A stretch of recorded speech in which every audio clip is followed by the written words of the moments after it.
మీ personal interviews మరియు వ్యాపార ప్రకటనల కొరకు ఈ నెంబర్ని సంప్రదించండి. పవన్ కళ్యాణ్ ఆంధ్రప్రదేశ్ డిప్యూటీ సీఎం జనసేన అధినేత ఢిల్లీలో చాలా బిజీగా గడుపుతున్నారు. నిన్న 6 కేంద్ర మంత్రులతో కలిశారు. ఇవాళ మరో కేంద్ర మంత్రితో కలిశారు. ప్రధానమంత్రి నరేంద్ర మోడీని కూడా కలుస్తున్నారు. ఇవాళ రాత్రికి ఆంధ్రప్రదేశ్ తెలంగాణ సంబంధించినటువంటి ఎంపీలకు ఎన్డీఏ తరపున గెలిచినటువంటి ఎంపీలకు విందు ఇవ్వబోతున్నారు. ఇంతకీ ఢిల్లీలో పవన్ చెప్తున్న చక్రం ఏంటి? ఒకవైపు నిధుల గురించి మాట్లాడుతున్నారు, అభివృద్ధి గురించి మాట్లాడుతున్నారు, రాష్ట్రానికి రావాల్సినటువంటి ప్రాజెక్టు గురించి మాట్లాడుతున్నారు. మరోవైపున అనేక రాజకీయ వార్తలు కూడా వస్తూ ఉన్నాయి. పవన్ కళ్యాణ్కి కేంద్రంలో పెద్ద పదవి రాబోతుందని, ఎన్డీఏ కూటమిలో కీలక భాగస్వామిగా ఆయన ఇప్పటికే గుర్తించారని, రాబోయేటువంటి దేశవ్యాప్తంగా కూడా ఆయన ఉపయోగించుకోబోతున్నారని రకరకాల వార్తలు వస్తున్నాయి. వాటిలో ఏది నిజం ఏది అబద్ధం మాట్లాడుకునే ప్రయత్నం చేద్దాం. మనతో ఉన్నారు ప్రముఖ రాజకీయ సామాజిక విశ్లేషకులు చందు శ్రీనివాస్ గారు. సార్ నమస్కారం.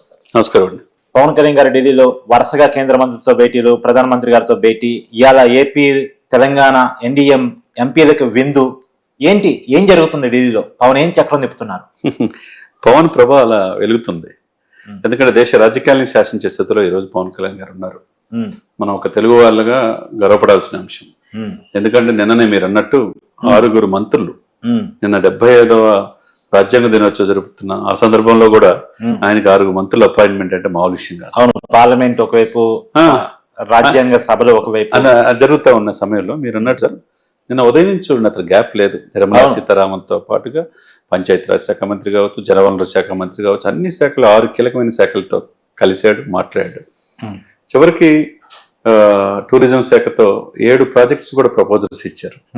తర్వాత టూరిజం విశ్వవిద్యాలయం కావాలని చెప్పి కోరుకున్నారు.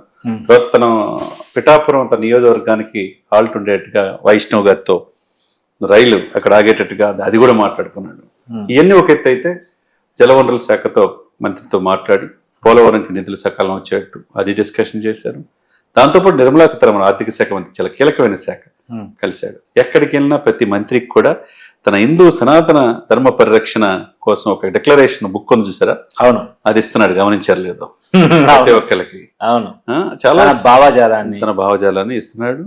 6గురికి తన వెంటనే గెలిచిన 2 ఎంపీలు కూడా ఉంటున్నారు. అవును, బాలశౌరి గారు కావచ్చు, తంగెల ఉదయ్ శ్రీనివాస్ కావచ్చు. అంటే మనం 5 సంవత్సరాల్లో ఎప్పుడు చూడలా అవును ఇటువంటి వాతావరణం. ఎప్పుడు వెళ్ళినా ఆయన జగన్మోహన్ రెడ్డి గారు ఒంటరిగా వెళ్ళారు. ఏం మాట్లాడారో తెలియదు, వెళ్ళి వచ్చేవాళ్ళు. ఇక్కడ కాదు, ఇక్కడ ఎంపీలకి ఇచ్చే ఇంపార్టెన్స్ అనుకోవచ్చు. దీన్ని డెఫినెట్ గా ఎంపీలకి ఇంపార్టెన్స్ తో పాటు తన ప్రాధాన్యత క్రమం మహారాష్ట్ర ఎలక్షన్ తర్వాత దేశవ్యాప్తంగా ఫిగర్ అయిపోయాడు. National political star. అవును, ఆయన చూడండి అపాయింట్మెంట్ ఎంత ఫిక్స్ చేసుకుని 6 మంత్రులను కలవటం. అంటే నాకు అనుమానం ఏంటంటే ఈ మధ్య కాలంలో ఢిల్లీ వెళ్ళటం ఇది ఫస్ట్ టైం కాదు, వరుసగా వెళ్తూ ఉన్నారు. ఇది 2 కానీ ఎందుకు పదే పవన్ కళ్యాణ్ ఢిల్లీ వెళ్తున్నారు? అంటే దీంట్లో ఏమైనా రాజకీయ మంత్రాంగం ఏమైనా నడుస్తుంది సార్? ఎప్పుడు కూడా ఆయన పిలవంది వెళ్ళడు, అపాయింట్మెంట్ కోరుకోడు. తన సొంత వ్యక్తిగత అభిప్రాయాలు ఎందుకు పిలుస్తున్నారు? ఎందుకంటే నిధులు ఇస్తున్నారా, ఇంకేమైనా ఇవ్వబోతున్నారా? అతన్ని గుర్తించారు. ఎన్డీఏలో కీలక పాత్ర ప్రాధాన్యత ఇవ్వబోతున్నారని అది అర్థం అవుతుంది స్పష్టంగా. ఎందుకంటే నిన్న 6 మంత్రులకి ఇవ్వటం ఏంటి? ఎప్పుడు లేని విధంగా సాయంత్రం ఉపరాష్ట్రపతి విందుకు ఆహ్వానించడం ఏంటి? కట్ చేస్తే ఉదయం మోదీ గారిని కలిసే ముందు భూపేంద్ర యాదవ్ అని కేంద్ర అటవీ పర్యావరణ శాఖ మంత్రి. ఎందుకంటే అటవీ శాఖ రెడ్ శాండ్లు అన్ని కూడా అవును మన పవన్ కళ్యాణ్ గారి దగ్గరే ఉంది కదా. అవును, దానికి సంబంధించి సింగిల్ విండో విధానం ఉండాలి, ఎగుమతుల విషయంలో చూడాలి. దీన్ని ఒక పాయింట్ ఆఫ్ వ్యూలో డిస్కషన్ చేయడం జరిగింది. అంటే చూడండి, ఎవరు వచ్చినా మంత్రులు సాధారణంగా స్వాగతం పలుకుతున్నారు, ఆయన సత్కరిస్తున్నారు, అంత అయిపోయింది. ఈ రోజు మీరు అతి ముఖ్యమైన కీలకమైన ఘట్టం ఏంటంటే మోదీ గారిని కలవటం. మోదీ గారిని కలిసిన తర్వాత ఏం మాట్లాడబోతున్నారు? నిన్నటి దాకా ఆంధ్రప్రదేశ్ ప్రభుత్వం అభివృద్ధికి తీసుకోవాల్సిన చర్యల గురించి, ఈరోజు ఎన్డీఏలో కీలక పాత్ర. దీంతో పాటు హిందూ సనాతన ధర్మ పరిరక్షణ బోర్డు గురించి డిస్కషన్. ఎన్డీఏలో అంటే అతి త్వరలో ఆయన ఢిల్లీ బీహార్ ఎలక్షన్స్ లో కూడా, ఆ తర్వాత తమిళనాడు ఎలక్షన్ లో కూడా స్టార్ క్యాంపెయినర్ గా ఎన్డీఏ తరపున వెళ్ళబోతున్నాడు. చూడండి ఎంత ఎమర్జ్ చేయడం. రాబోయేటువంటి ప్రతి రాష్ట్ర ఎన్నికల్లో కూడా ఎన్డీఏ తరపున స్టార్ క్యాంపెయినర్ గా పవన్ కళ్యాణ్ ఉండబోతుంది. ఫిక్స్ అయిపోయాడు అక్కడ. అది ఫిక్స్ అయిపోయాడని మనం అనుకోవాలి. ఆ విధంగా వెళ్తున్నాడు.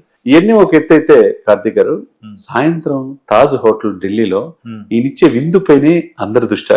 ఇప్పుడు సరే, విందు మీరు ప్రస్తావించారు కాబట్టి అడుగుతున్నాను. ఆంధ్రప్రదేశ్ ఎంపీలకు ఇచ్చారంటే సరే, ఆంధ్రప్రదేశ్ సంబంధించిన డిప్యూటీ సీఎం అక్కడ ఎంపీని కలిసినప్పుడు ఫార్మాలిటీకి ఇస్తున్నారు అనుకోవచ్చు. కానీ మరి తెలంగాణ ఎన్డీఏ కూటమి ఎంపీని కూడా కలపడంలో, అంటే బీజేపీ సంబంధించిన ఎంపీని కలపడంలో ఏంటి ఆంతర్యం? ఎన్డీఏలో ఈజ్ ద కీ రోల్ అని అర్థం. ఎన్డీఏ కన్వీనర్ కాబోతున్నాడు అనేది స్పష్టమైన ఆధారం కనబడుతుంది. ఎన్డీఏ కన్వీనర్ కాబోతున్నాడా? కాబోతున్నాడు 100%. నేను మొదటి నుంచి చెప్తున్నా ఆయన తక్కువ అంచనా వేస్తున్నారు. చాలా కీలకమైన బాధ్యత మామూలు విషయం. ఎందుకంటే ఎన్డీఏ స్టార్ట్ చేసిందో తిరుగుడు చంద్రబాబు నాయుడు గారు చంద్రబాబు నాయుడు గారు. అవును, ఆనాడు ఎన్టీ రామారావు గారు ఉన్నప్పుడు నేషనల్ ఫ్రంట్ మనం చూసాం. అవును. ఆ తర్వాత చంద్రబాబు నాయుడు గారు జాతీయ రాజకీయాలు శాసించాడు. అవును. ఆ తర్వాత పివి నరసింహారావు ఆ టైంలో చూసాం మనం. ఆ తర్వాత ఎవరున్నారు దక్షిణ భారతదేశం నుంచి? ఒకే ఒక వ్యక్తి పవన్ కళ్యాణ్ కనపడుతున్నాడు. కాబట్టి ఇరు రాష్ట్రాలకి ఎన్డీఏ భావ సారూప్యతున్న పార్టీలతో ఎంపీలకి తాజులో విందిస్తున్నాడంటే దీని వెనక వ్యూహం దీన్ని అర్థం చేసుకోవాలి. అర్థం చేసుకున్నాడు, అర్థం చేసుకున్నంత అంతే. అంటే ఇది ఆషామాషి కాదు. మీరు అన్నట్టు ఆంధ్రప్రదేశ్ సంబంధించి ఎంపీలకి ఇవ్వచ్చు, తెలంగాణ ఎంపీలు ఎందుకు ఈ సమయంలో? అంటే రేపు తెలంగాణ జిహెచ్ఎంసీ ఎలక్షన్ లో కూడా ఈయన పాత్ర ఉండబోతుంది. ఈయన ఇక్కడ కూడా స్టార్ క్యాంపెయినర్ గా ఎక్కడో గడ్డ మహారాష్ట్రలోనే 100% ప్రూవ్ చేసుకోవడం అంటే తెలంగాణలో ప్రూవ్ చేసుకోవడం పెద్ద సమస్య కాదు. అంటే ఆంధ్ర తుఫాన్ దేశవ్యాప్తంగా కాబోతుంది. ఆంధ్ర తుఫాను బంగాళాఖాతం నుంచి ఎక్కడికి వెళ్ళింది? అరేబియా సముద్రం వెళ్ళింది. ఆ తర్వాత ఢిల్లీ యమునా నది వెళ్తుంది. ఆ తర్వాత తమిళనాడు వెళ్ళబోతుంది. తర్వాత మా పక్కనున్న తెలంగాణ రావటం పెద్ద సమస్య ఏం కాదు కదండి. ఇవన్నీ పరిణామాలు ఒకసారి కార్తీక్ మనం చూస్తే కనుక మొన్న సాయంత్రం 2 రోజులు మహారాష్ట్ర పర్యటన అయిన తర్వాత రిజల్ట్ వచ్చిన తర్వాత ఆయన పిలుపు మేరకు వెళ్ళాడు. అపాయింట్మెంట్ కోసం వేచి చూడు ఎప్పుడు కూడా. ఆయన పిలుపు మేరకు వెళ్ళాడు. ఒక రోజు ఓం బిర్లా గారి కూతురు రిసెప్షన్ కి హాజరయ్యాడు.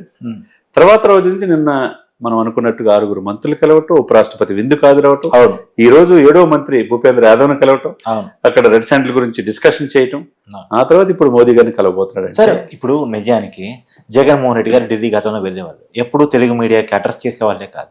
కానీ పవన్ కళ్యాణ్ గారు ప్రెస్ మీట్ కాదు, డైరెక్ట్ గా మీడియా వాళ్ళు మైకులు పెడితే ఆడ నిలబడి వాళ్ళకి ప్రతి ప్రశ్నకి ఆన్సర్ ఇచ్చిపోతున్నారు. అంటే ఇది ఎలా చూడాలి? అంటే ఎంత ఎదిగినా సరే ఒదిగి ఉండే ఈ తత్వాన్ని ఎలా చూడాలి? రాజకీయ నాయకుడు పరిపక్వత అంటే ఇది పవన్ లాగా ఉండాలనే దానికి దీనికి నిదర్శనం. అంటే నేను పెద్ద డిప్యూటీ సీఎం ని, నన్ను కేంద్రంలో ఇప్పుడు పెళ్లిగా చేస్తున్నారు, నేను చాలా పెద్ద స్థాయి ఉన్నోడిని, ఈ చిన్న రిపోర్ట్ నేను సమాధానం చెప్పేది ఏంది లేదు. ప్రతి దానికి ఆయన, ఎందుకంటే ఆయన క్లారిటీతో ఉన్నాడు. ఆయనకి డబ్బు ఇవ్వలేదు, ఏదో ఫ్యాక్టరీలు పెట్టుకుందాం లేదు, ఇండస్ట్రీస్ పెడదామనే లేదు. ఉన్న డబ్బుని తృణోపాయం కరిగించుకునే వ్యక్తి. పేదలకు ఏదో చేయాలి, ఈ దేశం కోసం మనం పాటుపడాలి, మనం చనిపోయే 10 మంది ఆనందంగా ఉండాలని భావించే వ్యక్తి తప్పితే ఆయనలో ఏ స్వార్థం లేదు. కాబట్టి ఈ రోజున అన్కండిషనల్ గా ఎవరు కూడా అడిగింది తడువుగా అనే కాకుండా ఆయన ప్రాధాన్యత అనేది దేశ రాజకీయాల్లో స్పష్టంగా కనపడుతుంది. కాబట్టి ఆ ప్రాధాన్యత. Thank you sir. Thank you.